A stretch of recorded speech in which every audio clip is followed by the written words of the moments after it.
수도 있는데요. 저는 오늘 역사의 구원자라는 제목으로 하나님 말씀 증거하도록 하겠습니다.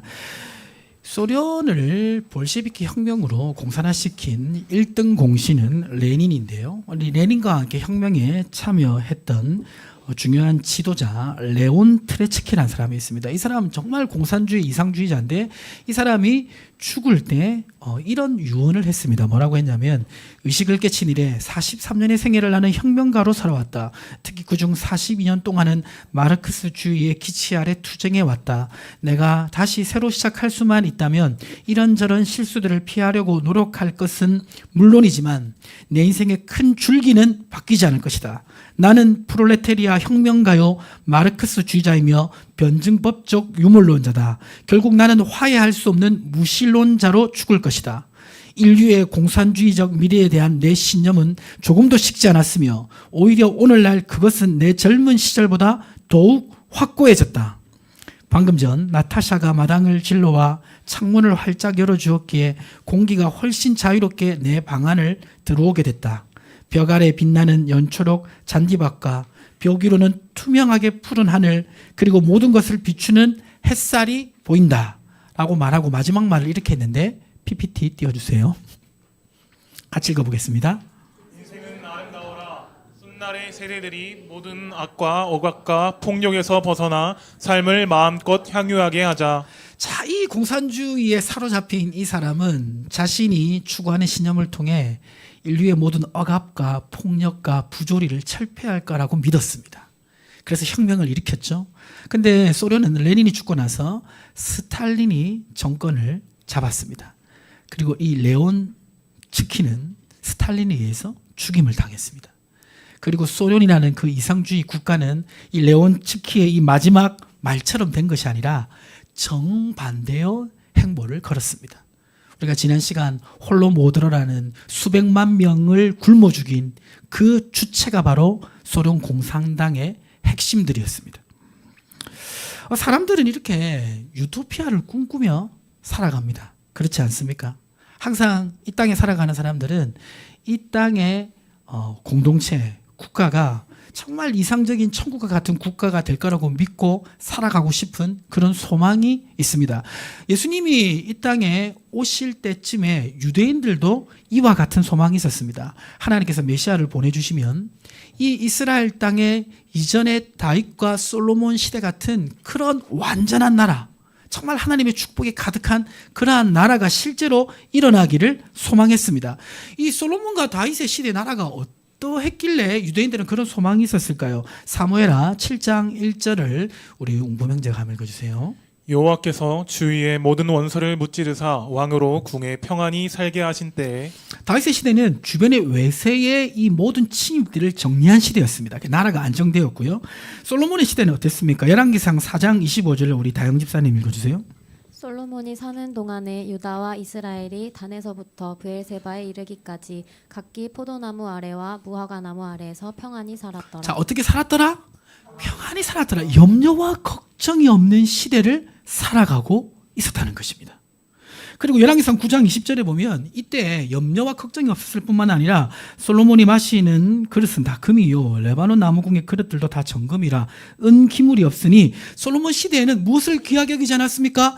은을 귀하게 여기지 않을 만큼 풍족했다는 것입니다. 요새 금값과 함께 은값이 많이 뛰고 있습니다. 그렇죠? 혹시 좀 소유하고 계신 분 있으십니까?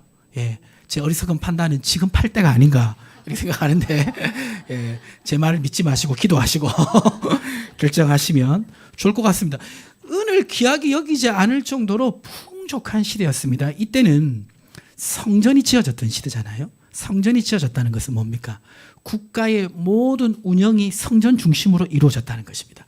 하나님의 말씀의 통치가 온전히 완벽하지는 않겠지만 그래도 이 지상 국가 중에 가장 하나님의 말씀의 통치가 잘 이루어졌던 시대, 그 시대가 솔로몬과 다윗의 시대입니다.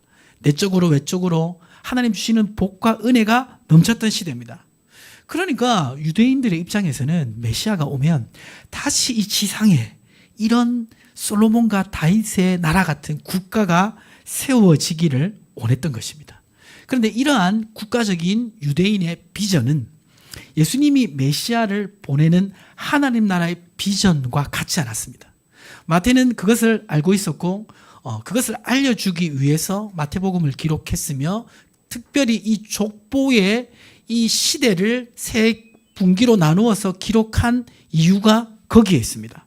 자, 마태가 유대인들이 가지고 있는 이 국가 비전이 잘못된 것을 알려주고 하나님께서 메시아를 보내주시는 이 비전이 어떤 것인지 알게 하기 위해서 주시는 메시지는 무엇일까요? 또 그것이 오늘 우리가 살아가는 이 시대 가운데 적용할 수 있는 것은 무엇일까요? 자, 첫 번째 같이 한번 읽어보겠습니다. 첫 번째 읽겠습니다. 시작! 인간 지도자가 세우는 하나님 나라는 완전하지 않다. 첫 번째 이 족보의 시기 구분을 통해서 이 마태가 알려주고 싶은 것은 뭐냐면 어떤 지도자? 인간 지도자가 세우는 하나님 나라는 완전하지 않다는 것입니다. 오늘 이 족보의 기록을 보면요. 앞에서 아브라함과 다윗의 자손 예수 그리스도의 세계라 이래놓고 아브라함은 이삭을 낳고 이삭은 야곱을 낳고 야곱은 또 다말에게서 유다를 낳고 쭉쭉쭉 나와서 50명 넘게 족보가 쭉 나와요. 그렇죠? 근데 오늘 말씀에 보면 그 족보가 나오는 왕들의 시기를 세 시기로 구분하고 있습니다. 마태복음 1장 17절에 보면 나와 있죠. 1장 17절을 우리 청년들이 다시 한번 읽어보겠습니다. 그런즉 모든 대수가 아브라함부터 다윗까지 14대요 다윗부터 바벨론으로 사로잡혀 갈 때까지 14대요 바벨론으로 사로잡혀 간 후부터 그리스도까지 14대더라. 자, 지금 이 마태는 14대라고 시기를 딱 구분해서 맞추고 있죠. 자, 그냥 맞췄을까요? 재미삼아 맞췄을까요? 우리가 암기하기 쉽게 맞췄을까요? 모든 성경은 뭐로 된 것이다? 성령의 감동으로 되었기 때문에 그냥 된 게 한 글자도 없습니다. 이유가 있는 거죠. 자, 첫 번째 아브라함부터 다윗의 시대까지는 어떤 시대입니까? 아브라함은 그 시대에 영적으로 너무나 어두운 시대에 한 개인으로 하나님이 부르셨어요.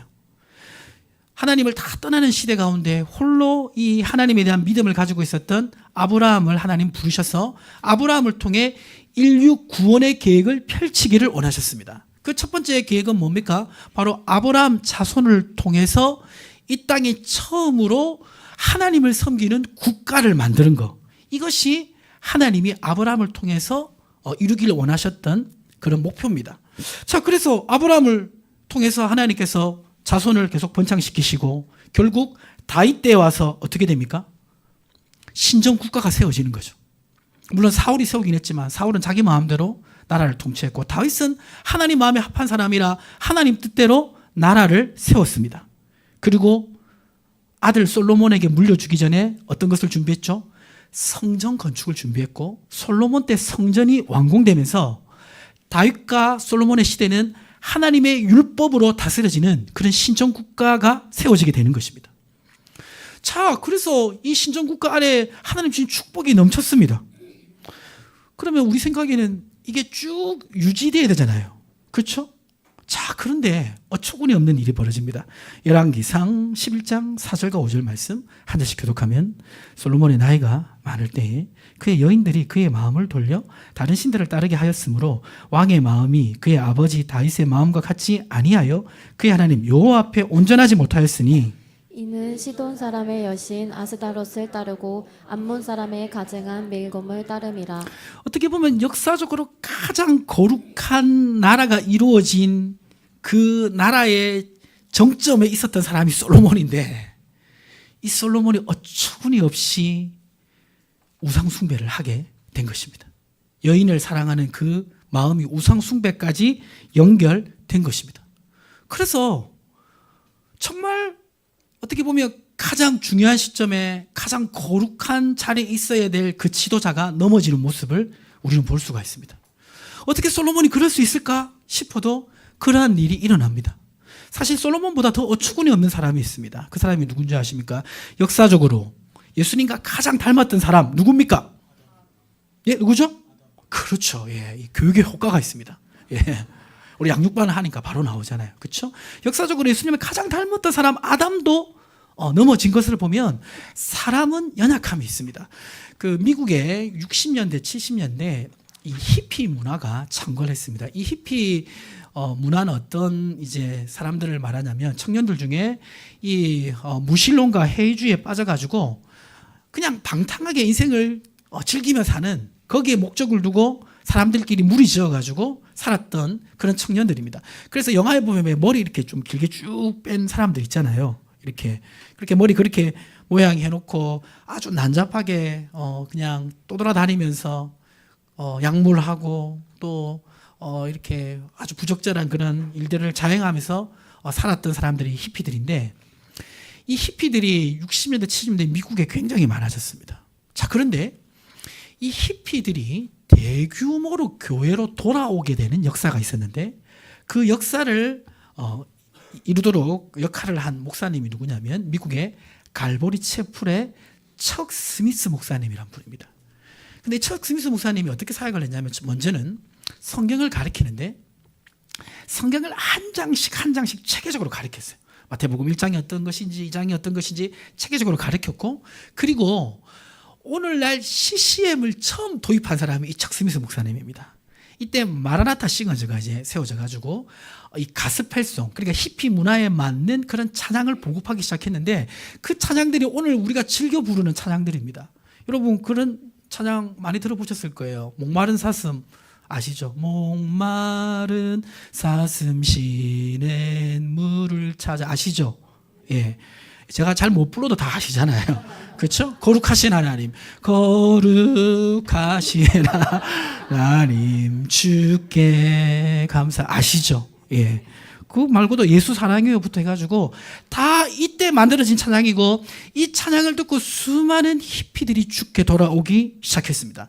이때 역사를 기록해서 영화가 2023년 만들어졌는데 그 영화가 뭐냐면 바로 지저스 레볼루션이라는 영화인데요. 이 영화가 올해 초까지 넷플릭스에 있었어요. 근데 지금 없어요. 보니까 왓챠에 있더라고요. 이때 역사를 기록한 영화입니다. 근데 이때 이 척 스미스 목사님을 통해서 히피들이 많이 돌아왔을 때 특별히 원래 히피였다가 전도자 역할을 한 유명한 사람이 있는데 이 사람이 누구냐면 로니 프리스비라는 사람입니다. 저기 왼쪽에 있는 사람인데 누구를 닮았죠? 예수님 닮았죠. 이 사람이 원래 히피였어요. 히피 문화에 완전히 쩌들어 살았던 사람입니다. 근데 척 스미스 목사님을 만나서 예수님을 믿고 회심한 다음에 전도자가 돼서 수많은 히피들을 주께로 돌아오게 하는 역사의 정점이었어요. 이 사람이 말씀을 전하고 복음을 전할 때 강력한 성령의 역사가 일어났습니다. 그래서 수많은 젊은이들이 이 로니 프리스비를 통해서 주님께 돌아왔어요. 60년대 70년대 미국 부흥의 정점에 있었던 사람이 이 로니 프리스비입니다. 그런데 이 로니 프리스비가 44살의 젊은 나이에 죽어요. 무슨 병으로 죽는지 아십니까? 예, 에이즈로 죽습니다. 그러니까 원래 이 사람이 굉장히 방탕한 삶을 살았던 사람이에요. 그래서 비록 회심하고 수많은 사람을 전도했지만 과거의 자기의 죄에서 결별하지 못한 것으로 추정됩니다. 그래서 젊은 나이에 죽게 되었습니다. 어떻게 그렇게 놀라운 사역을 했던 사람이 그렇게 인생을 마감할 수 있을까? 우리는 의아해하지만 사람이 살아가는 인생의 한계가 그렇습니다. 아무리 뛰어난 지도자를 할지라도 그 죄 때문에 넘어지게 되는 것이고 그로 말미암아 세워졌던 하나님의 사역은 또 무너지기도 하는 것이 이 세상의 삶입니다. 솔로몬 이후 어떻게 됩니까? 솔로몬이 이제 타락한 이후 남유다와 북이스라엘로 국가는 분열되죠. 그런데 북이스라엘은 여로보암이 지도자가 되고 나서 단과 베델에 금송아지를 세우고 그 이후로 북이스라엘은 지속적으로 하나님께 범죄하는 삶을 살아갑니다. 그러다가 주전 722년에 아수르에서 멸망당하게 되고 그때 강제 이주당하고 다시는 돌아오지 못해요. 남아있는 북이스라엘 사람들은 그때 이방인들과 이 혼혈됨으로 말미암아 민족의 정체성이 사라집니다. 남유다는 어떻게 됩니까? 남유다는 그나마 거룩한 왕들이 많이 탄생합니다. 그런데 남유다 왕 중에 가장 거룩한 왕 중에 한 명이었던 히스기야의 아들이 있는데 이 아들이 누구냐면 므낫세입니다. 근데 므낫세가 왕이 되고 나니까 아버지는 그렇게 거룩했는데 이 므낫세는 어떻게 합니까? 온갖 우상 숭배를 다 하고 자기의 아들을 우상의 제물로 드리는 그런 악한 일을 합니다. 그것 때문에 하나님께서 진노가 크게 달아가지고 어떤 결정을 하시냐면 열왕기하 23장 26절 말씀 같이 한번 읽어보겠습니다. 그러나 여호와께서 유다를 향하여 내리신 그 크게 타오르는 진노를 돌이키지 아니하셨으니 이는 므낫세가 여호와를 경노하게 한 그 모든 경노 때문이라. 그래서 하나님은 이 므낫세의 범죄로 말며 유다를 치기로 결심하시고 주전 588년에 유다라는 국가는 바벨론에 의해서 멸망당합니다. 지금 마태가 지금 기록을 할 때 아브라함으로부터 다윗 때까지요, 다윗의 때부터 바벨론 포로기까지요 라고 구분을 하는 것은 바로 이 이스라엘 역사를 그대로 얘기하는 것입니다. 그러면서 이 마태가 얘기하고 싶은 게 뭡니까? 지상의 솔로몬과 다윗의 나라 같은 그런 이상 국가를 너희들이 원하냐? 근데 그 이상 국가는 결국 무너지지 않았느냐? 이것을 얘기하고 싶은 겁니다. 그것은 메시아를 통해서 이루어지는 하나님 나라는 이 땅에 속한 나라가 아니라는 것을 알려주고 싶은 것이고, 그리고 이 땅에 하나님 나라를 이루어가는 지도자들은 항상 연약함과 한계가 있다는 것을 알려주고 싶은 겁니다. 다니엘서 4장 3절에 이렇게 말씀하고 있습니다. 같이 한번 읽어볼까요? 참으로 크도다 그의 이적이여, 참으로 능하도다 그의 놀라운 일이여. 그의 나라는 영원한 나라요, 그의 통치는 대대에 이르리로라. 자, 예수 그리스도를 통해서 이루어지는 하나님의 나라는 어떤 나라입니까? 그 기간이 영원한 나라라고 말하고 있습니다. 그리고 요한복음 18장 36절을 우리 여성 성도님들이 한번 읽어볼까요? 예수께서 대답하시되 내 나라는 이 세상에 속한 것이 아니니라. 만일 내 나라가 이 세상에 속한 것이었더라면 내 종들이 싸워 나로 유대인들에게 넘겨지지 않게 하였으리라. 이제 내 나라는 여기에 속한 것이 아니니라. 예수님이 이루고자 하는 그 하나님 나라는 이 땅이 최종 목적지가 아니라고 말씀하고 있는 것입니다. 그런데 이제 우리 그리스도인들은 어떤 기대가 있습니까? 이 땅에 뭔가 완전한 하나님 나라가 세워지기를 기대하는 열망이 있습니다. 그렇죠? 그리고 그러한 일들을 해내기를 원하는 지도자들을 기대하고 있습니다. 물론 이 땅에서도 가시적인 하나님 나라가 세워질 수 있습니다. 하나님 나라 공동체가 등장합니다. 우리는 그것을 기대도 해야 되고 그것을 추구해야 되는 부분도 있습니다. 그런데 이 땅에서 세워지는 하나님 나라는 불완전할 수밖에 없어요. 완벽할 수 없습니다. 왜 그렇습니까? 그 지도자인 사람이 우리와 똑같은 죄인이고 연약하기 때문입니다. 그래서 우리는 이러한 시각을 항상 가지고 있어야 됩니다. 그래서 어떤 태도를 우리가 가지고 적용을 해야 되냐면 디모데전서 2장 1절과 2절입니다. 1절과 2절 한 절씩 교독하겠습니다. 그러므로 내가 첫째로 권하노니 모든 사람을 위하여 간구와 기도와 도고와 감사를 하되 임금들과 높은 지위에 있는 모든 사람을 위하여 하라. 이는 우리가 모든 경건과 단정함으로 고요하고 평안한 생활을 하려 함이라. 이 인간 지도자들이 이 세상을 완벽하게 이끌어 갈 거라고 우리가 기대하고 믿는 것은 그 한계가 있다는 겁니다. 어느 정도는 믿고 신뢰해야 되지만 결국 누가 이 나라와 공동체를 이끌어 주시기를 기도해야 됩니까? 하나님께서 이끌어 주시기를 기대해야 됩니다. 자, 이거는 여러 부분에서 적용할 수 있습니다. 저는 개인적으로 우리 한국의 그리스도인들이 너무 정치 지도자를 신뢰하는 경향이 있다고 생각합니다. 그건 뭐냐면 비판의식을, 성경적 비판의식보다는 그냥 믿고 싶어 하는 그런 마음들이 있다고 생각해요. 그런데 그것은 바른 태도가 아닙니다. 왜냐하면 정치 지도자는 우리와 똑같은 연약한 인간입니다. 결국 하나님이 간섭해 주시지 아니하시면 그 사람들을 통해서 이 땅에 좀 더 나은 나라가 세워지는 것은 항상 한계에 부딪힐 수밖에 없습니다. 아멘이십니까? 물론 내가 지지할 수는 있지만 너무 신뢰하지는 마시고 내가 지지하는 만큼 하나님께서 그 지도자를 다스려 주시기를 기도하시기를 주님의 이름으로 축복합니다. 정치뿐만 아닙니다. 종교 영역도 마찬가지입니다. 물론 이제 우리가 종교 지도자를 믿고 존경하고 신뢰해야 되지만 결국 그 지도자를 하나님이 다스려 주지 않으시면 어떻게 됩니까? 잘못된 길을 갈 수 있다는 것을 여러분 인정해야 됩니다. 예, 아멘 소리가 분명히 나오죠. 그렇죠. 예, 뭐 이렇게 보면 이렇게 지도자를 보면 불완전해 보이잖아요. 그렇지 않습니까? 연약함도 보이잖아요. 그렇죠? 그런데 이 종교 지도자도 너무 신뢰하면 안 돼요.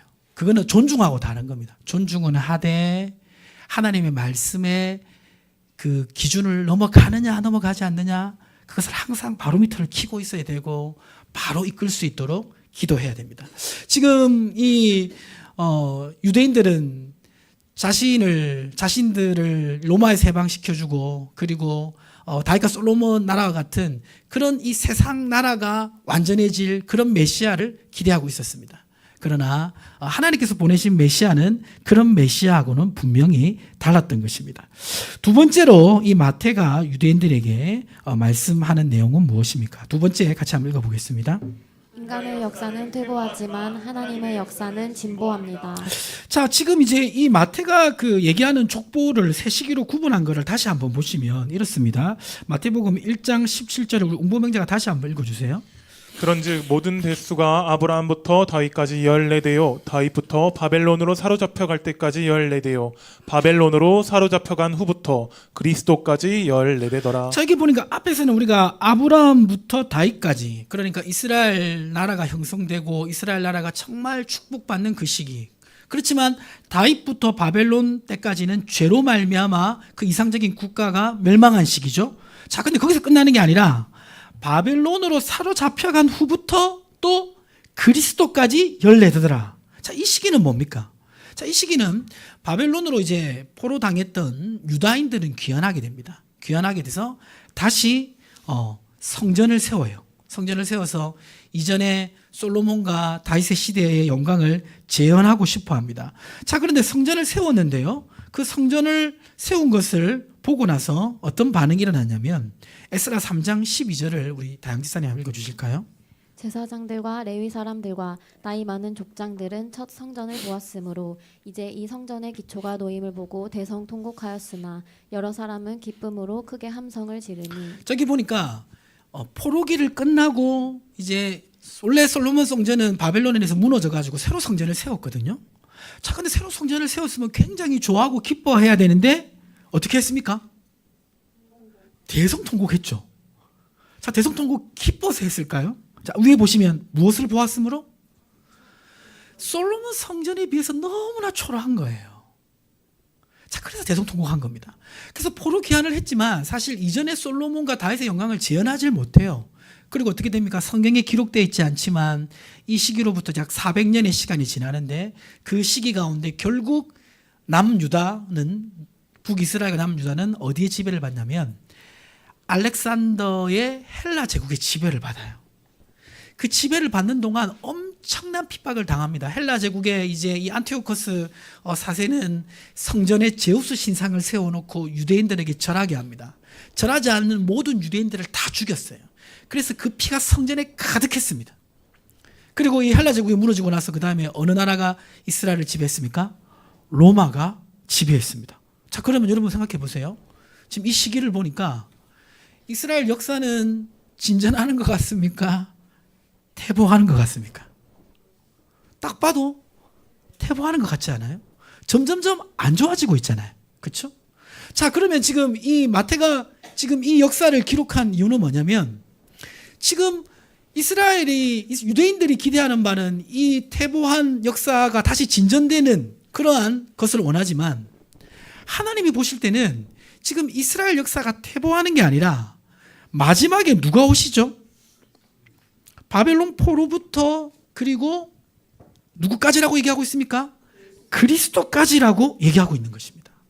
자, 그거는 이스라엘 역사는 퇴보하지만 사실 하나님의 구원 계획은 계속 진전하고 있다는 것을 얘기해 주고 있는 것입니다. 창세기 26장 4절을 다시 보시면요. 26장 4절 넘겨주시면요. 자, 우리 옹범이자 한번 읽어주세요. 내 자손을 하늘의 별과 같이 번성하게 하며 이 모든 땅을 내 자손에게 주리니 내 자손으로 말미암아 천하 만민이 복을 받으리라. 유대인들이 생각할 때는 자기에게 주신 이 약속이 이 전반부만 생각한 겁니다. 내 자손을 하늘의 별과 같이 번성하게 하며 이 모든 땅을 누구에게 주리라? 내 자손에게 주리라. 그러니까 국가 이스라엘 민족을 하나님 축복하신다. 이것만 하나님의 언약으로 생각하고 있고 이를 위해 메시아가 온다고 생각하고 있는 것입니다. 자, 그런데 하나님의 비전은 뭡니까? 내 자손으로 말미암아 누가 복을 받으리라? 천하 만민이 복을 받으리라고 말씀하고 있는 것입니다. 자, 그러니까 지금 이스라엘의 역사는 점점점 퇴보해서 국가 이스라엘의 정체성까지 사라지고 있지만 사실은 하나님의 구원 계획은 점점점 진전되고 있습니다. 어떤 면에서 진전되고 있습니까?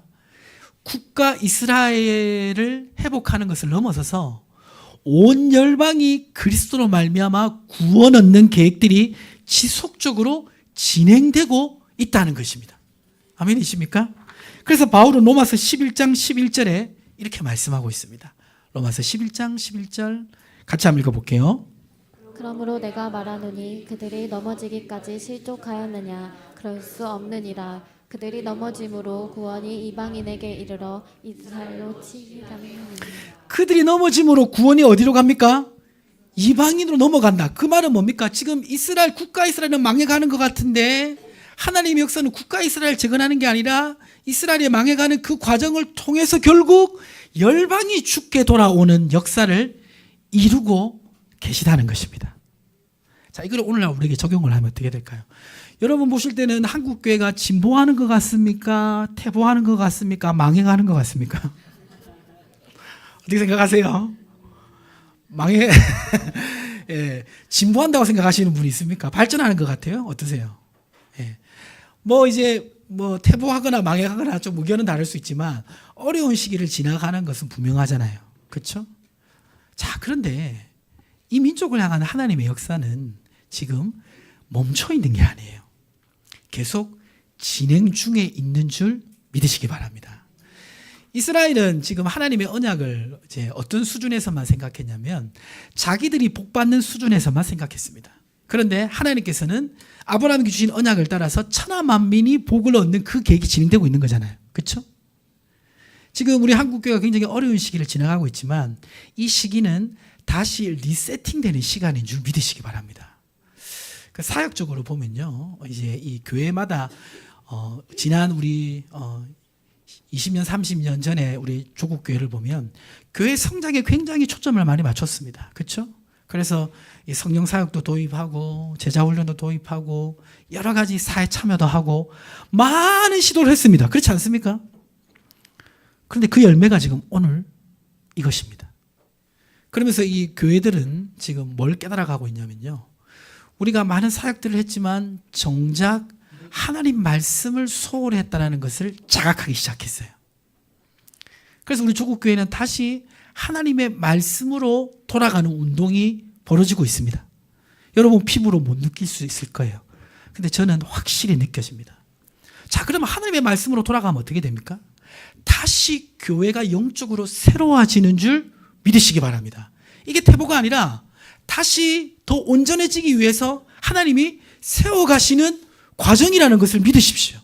그래서 앞으로 하나님께서 하나님의 말씀이 교회를 통해서 흥하게 하시고 하나님의 말씀이 제대로 선포되고 가르쳐지는 교회를 사용하실 거예요. 믿습니까? 믿으십니까?